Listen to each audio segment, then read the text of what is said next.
મને દુખાવો એટલો થતો એમ કે હું ફરી ના શકતી અને સીધી સુઈ ના શકું, મતલબ એક જ બાજુ, આ બાજુ તો નસનો દુખાવો એટલે એ સાઈડ સુઈ ના શકું. મેં મારી તો આમ આશા જ છોડી દીધી હતી. મને એવું હતું કે હવે ડોક્ટરે ઓપરેશન નું કીધું તો હવે ઓપરેશન કરાવીશ. હવે આટલી એજમાં મારું ઓપરેશન કરીશ તો મારે નાનો બાબો છે. પેલા હું પાણીની બોટલ આપણે રેગ્યુલર આવે 20 લીટરની, એ હું ઉપાડતી નહીં, ઘરમાંથી અંદર નો લઈ આવતી. અત્યારે હું બોટલ માટલાની અંદર ઉપાડીને નાખી દઉં છું આરામથી.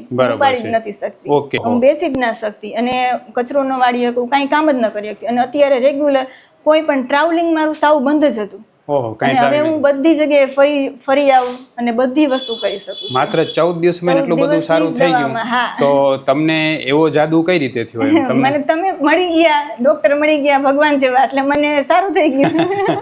પછી તમારી પાસે એવી તમારી દવા પીધી અને મને મતલબ આમ 100% સારું, એમ 90% નથી કહેતી, હું 100% જ કહું છું. 100% સારું. હવે તમે બધું કામ કરી શકો, ટોટલી કામ.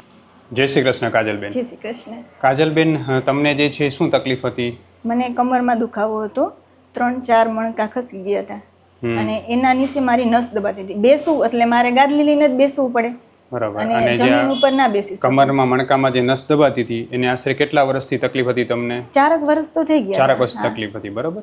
એના માટે લગભગ તમે અલગ અલગ કેટલા ડોક્ટરને બતાવ્યું હશે? ઘણા બધા ડોક્ટરને બતાવ્યું. રાજકોટ બતાવ્યું છે, ઉના ડોક્ટરને બતાવ્યું છે, ત્યાં આયુર્વેદિક લેતી, આપણે ગાંધીધામમાં હોસ્પિટલ છે, અહીંયા પણ બતાવ્યું. કેટલા અલગ અલગ ડોક્ટરને મળ્યા હશે? 4-5 ડોક્ટરને મળ્યા હશે, બરાબર છે. અને એનામાં તમે જે દવા કરતા તો એનાથી તમને શું ફેરફાર થતો? દવા હું કરાવું, દવા પીવું ત્યાં સુધી સારું, પછી આપણે રેગ્યુલર જે દવા પીતા હોય તો સારું, પછી એ દવા મૂકી દો એટલે પાછો તમને દુખાવો થાય. તો કમરના મણકામાં જે નસ દબાતી એનામાં દુખાવો થતો, એના માટે તમને આપણી આયુર્વેદ હોસ્પિટલની મુલાકાત લેવાનું કોણે તમને કીધું? એ મારા ભાભી છે, એ ડોક્ટર છે, એમને મને વાત કરી હતી. પછી મેં એમને મને કીધું એટલે મેં કહું તમે એકવાર સાહેબની મુલાકાત લઈ આવો, વાત કરી આવો બધી.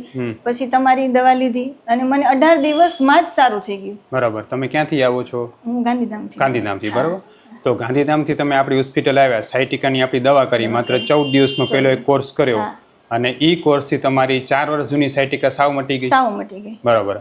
હાલ અત્યારે આપણી દવા બંધ થઈ એને પણ લગભગ જે છે 1.5 વર્ષનો સમય થઈ ગયો, બરાબર. 1.5 વર્ષમાં એક વખત તમને સાયટિકાનો દુખાવો થયો છે? ના, ઈ પગની નસનો દુખાવો કોઈ જાતનો નહીં. આખો દુખાવો જ મટી ગયો? દુખાવો જ મટી ગયો 100%. બરાબર. પેલા હું પાણીની બોટલ આપણે રેગ્યુલર આવે 20 લીટરની, એ હું ઉપાડતી નહીં, ઘરમાંથી અંદર નો લઈ આવતી. અત્યારે હું બોટલ માટલાની અંદર ઉપાડીને નાખી દઉં છું આરામથી. ઉપાડી જ નથી શકતી. ઓકે. તો બેન, તમે મારી પાસે હિસ્ટ્રી છે કે તમે મારી પાસે એક જ વખત આવ્યા હતા, ત્યારે તમને 4 વર્ષથી સાયટિકાની તકલીફ હતી, મણકામાં નસ દબાતી હતી, સાથે તમારું પાચન પણ ખરાબ હતું, વિટામિન ઘટતા હતા, શરીરમાં થાક નબળાઈ લાગતી અને પાચનમાં ખરાબીમાં શું આ બધી તકલીફો શું હતું? શું થતું? મને પેટમાં ગેસ થઈ જતો અને ઊંધો ગેસ ચડે, માથું દુખાવો થાય અને બધું આમ શરીર આમ ગેસના લીધે દુખાવો થતો વધારે એમ. એના લીધે મને આ દવા પીવાથી અને રેગ્યુલર તમારો ડાયટ ચાર્ટ જે મેં રૂટીન કર્યો ને એનાથી મને બહુ જ શરીરમાં સારું થઈ ગયું એમ. બરાબર. પછી જે તમારી કમરના મણકામાં નસ દબાતી એમાં દુખાવો તમને કેટલો ભયંકર હતો? બહુ જ. હું રાતની સૂતી નહીં અને આમ રાતમાં સુવા માટે આમ આપણે પથારીમાં ફેરફાર કરી તોય હું આમ મતલબ મને દુખાવો એટલો થતો એમ કે હું ફરી ના શકતી અને સીધી સુઈ ના શકું, મતલબ એક જ બાજુ, આ બાજુ તો નસનો દુખાવો એટલે એ સાઈડ સુઈ ના શકું અને આ એક જ બાજુ સુવાનું. એટલે રાતના પણ ઊંઘ બરોબર ન થાય, દિવસમાં કામકાજમાં શું હેરાન કરતી હતી? કરી જ ન શકતી કામ, કાંઈ કામ નહીં. બરાબર. સતત ઉભા રહેવાનું ન મેળવું પડે, ઊભું તો રહી જ ના શકતી. કે રોટલી બનાવી વાત એવું ન થઈ શકે. પછી કામકાજ નીચે નમવામાં, માકે તળે કઈ કામકાજ કરવામાં ના, એવું હું પગથી ના, મારો ફોલ્ડ જ ના થતો પગ, હું બેસી જ ના શકતી અને કચરો ન વાળી શકું, કાંઈ કામ જ ન કરી શકતી. અને અત્યારે રેગ્યુલર કોઈ પણ ટ્રાવેલિંગ મારું સાવ બંધ જ હતું. અને હવે હું બધી જગ્યાએ ફરી આવું અને બધી વસ્તુ કરી શકું. માત્ર 14 દિવસમાં એટલું બધું સારું થઈ ગયું. તો તમને એવો જાદુ કઈ રીતે થયો? મને તમે મળી ગયા, ડોક્ટર મળી ગયા ભગવાન જેવા, એટલે મને સારું થઈ ગયું. હું ડોક્ટર વિશાલ પંડ્યા, એક MD આયુર્વેદ ડોક્ટર છું. મેં મારો 10 વર્ષ સુધીનો MD આયુર્વેદનો અભ્યાસ જામનગરની વિશ્વ પ્રસિદ્ધ આયુર્વેદ કોલેજમાંથી કરેલો છે. 2011થી એટલે કે છેલ્લા 13 વર્ષથી હું ગાંધીધામ કચ્છ ખાતે NABH માન્યતા પ્રાપ્ત પંચકર્મા આયુર્વેદ હોસ્પિટલ ચલાવું છું. અમે લોકોએ આયુર્વેદ સારવારથી હજારો દર્દીને સાજા કર્યા છે. તેના વિડીયો રિવ્યૂ અમારા આ જ ફેસબુક, ઇન્સ્ટાગ્રામ કે યુટ્યુબ ચેનલ ઉપર છે, જે જરૂર જોવા અને જાણો કે કેવા જૂના રોગો કેટલા ઝડપથી સાજા થયા છે. અમે બે રીતે સારવાર કરતા હોઈએ છીએ. સૌથી પહેલાં તો કચ્છ કે એની આસપાસના દર્દીઓએ હોસ્પિટલમાં રૂબરૂ બતાવવા માટે આવવું, અને બીજું કચ્છથી દૂર રહેતા દર્દીઓ માટે ઘર બેઠા ઓનલાઈન દવા પણ મંગાવી શકે છે. વધુ માહિતી માટે નીચેના નંબર ઉપર હાય લખીને વોટ્સએપ કરો, એટલે તમને ફીસ કેટલી છે, કોર્સ કેટલો કરવો પડશે વગેરે માહિતી વોટ્સએપમાં મોકલી આપશું. કારણ કે જનરલી સાયટિકામાં બેનનો મેં કેસ જોયો હતો, એમને કમ્પ્રેશન એટલી હદે હતું કે ડૉક્ટરે ઓપરેશનનું જ કીધું હતું. તમે ઇન્જેક્શન મરાવવાનું પણ તમે ડૉક્ટરે કીધું હશે, બરાબર છે?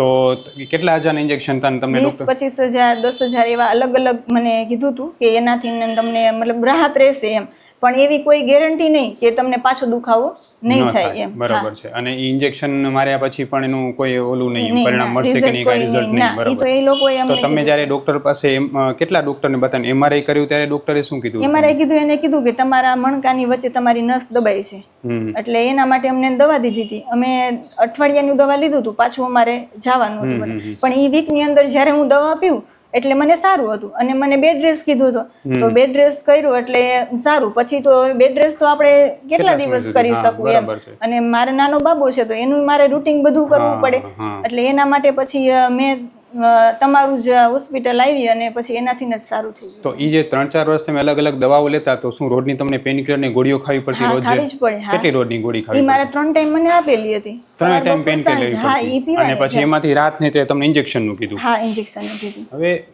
કાજલબેનની ખરેખર કેસમાં એમને સાયટિકા એટલે કે ડિસ્કમ્પ્રેશન હતું, એટલે મણકામાં જે L4 L5S1 જે મણકા હતા એમાં ગાદી ખસી જવાને કારણે, મણકા ખસી જવાને કારણે નસ દબાતી હતી, અને નસ દબાવવાને કારણે એમને સતત અતિશય દુખાવો રહેતો હતો. આયુર્વેદમાં આના માટે સ્પષ્ટ સારવાર આપેલી છે, પંચકર્મ સારવાર આપેલી છે, અને એ કર્યા પછી જે છે ધીરે ધીરે એ દુખાવો ઓછો થતો જાય છે.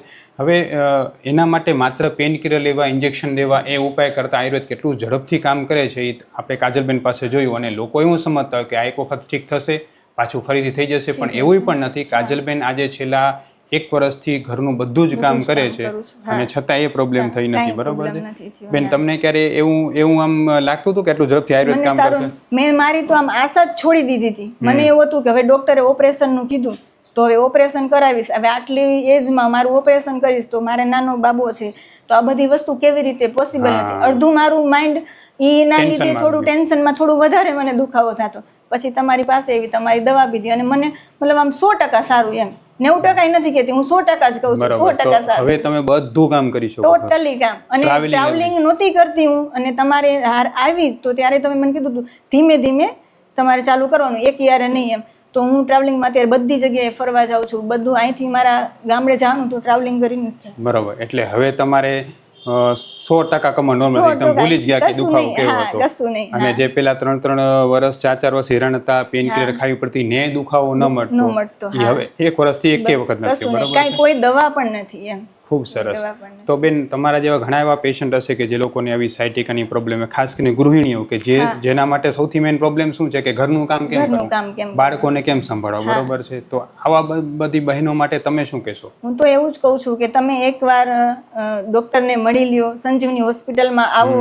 મારા બેન છે મોટા, એમને પણ મેં સજેશન આપ્યું છે, એ પણ આવવાના છે, એમને આ ઘૂંટણનો દુખાવો છે, અને તું એકવાર અહીંયા આવી જ જાય એમ, સાહેબની મુલાકાત લઈ લે. પણ ભલે તને મતલબ એજમાં છે થોડું તને એકવારમાં નહીં સારું થાય, 2-3 વારમાં તારે આવવું પડશે, પણ તું એકવાર આવી જા. બરાબર છે. જેટલું તમને રિઝલ્ટ મળે તમે બધાને એમ કહો છો? બધાને એમ કહું છું, જેટલા મને મળે ને એટલા બધાને એમ જ કહું છું, એકવાર તમે ગાંધીધામ આવો અને તમારી સર્જરી બચી ગઈ. હા, બસ સારું થઈ જાય. અને એ લોકો હવે એમ કે છે ઓપરેશન કરાવું તો બધું આરામ કરવાનું, ડોક્ટરની દવાઈ કરવાની, એક્સરસાઇઝ કરવાની, બધી વસ્તુ હવે એ લોકો એકલાથી થાય નહીં. તો તમારી અત્યારે કોઈ જ જાતની તકલીફ નહીં ને તમે અત્યારે 100% કોઈ દવા જ નહીં. તમે મને કીધું તું ગાયનું ઘી ખાવાનું, આવી રીતે કરવાનું, અને હું તમને રોજ ફોલો કરું છું. દિવસમાં હું ઇન્સ્ટામાં જોઉં ને એથી વધારે હું તમારા જે વિડીયોઝ આવે છે એને જોઉં, અને હું બધાને શેર પણ કરું છું. અને કાજલબેન 100% જે છે આપણો ડાયટ હજી સુધી પણ ફોલો કરે છે? કરું છું. હા, ખૂબ સરસ બેન. એવું તો બહુ અઘરું છે. એટલે આમ બહારનું ખાવાનું કેવું, ક્યારેક આપણે મેરેજ જાતેમાં ગયા હોય એ વસ્તુ આખી અલગ છે, બાકી ઘરે એકદમ પરફેક્ટ. ઘરે બાકી તો જે પેલી પાચનની બધી સમસ્યાઓ સોલ્વ થઈ ગઈ, હવે કશું નથી. ખૂબ સરસ. એટલે આયુર્વેદ જે છે, ઘણા લોકો એવું માનતા હોય કે આયુર્વેદમાં ચમત્કાર થશે, તો ચમત્કાર થાય છે, પણ એ દરેક પેશન્ટ પ્રમાણે હોય છે. જેમ કે આ પેશન્ટ આટલું ઝડપથી સારું થયું, પણ તો બીજા પેશન્ટને પણ સારું થાય બને કે એને થોડોક વધારે સમય લાગે, પણ જેટલું ઝડપથી પેશન્ટ ધ્યાન રાખે છે, પેશન્ટ જેટલી વધારે શ્રદ્ધા હોય છે એટલું એને રિઝલ્ટ મળે છે. આયુર્વેદમાં આપણે જોયેલું છે. એટલે બેન, તમે બીજી કોઈ જગ્યાએ દવા લીધી આયુર્વેદની તો તમને ગરમ પડતી હતી? હા, ગરમ પડતી. શું થતું એનાથી ફેસ ઉપર પિમ્પલ નીકળતા હતા અને પછી શરીરમાં પણ એટલી ગરમી કે આપણો પીરિયડ્સ નો ટાઈમ હોય એ થોડું આમ વેલો આવી જાય એવી રીતે. આપણી દવા ક્યારે ગરમ પડી? ના.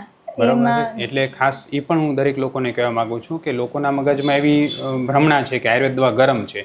તમે કોઈ પણ જગ્યાએ આયુર્વેદ સારવાર લેતા હો, એ પછી તમે કોઈ મેડિકલ સ્ટોરમાંથી લેતા હો, કોઈ ડૉક્ટર પાસે લેતા હો, હાથે કોઈ દવા લેતા હો, ઓનલાઈન મંગાવતા હો, પણ જો તમને એ દવા ગરમ પડે છે તાત્કાલિક એ દવા બંધ કરો, નહીંતર મોટું નુકસાન થઈ શકે છે.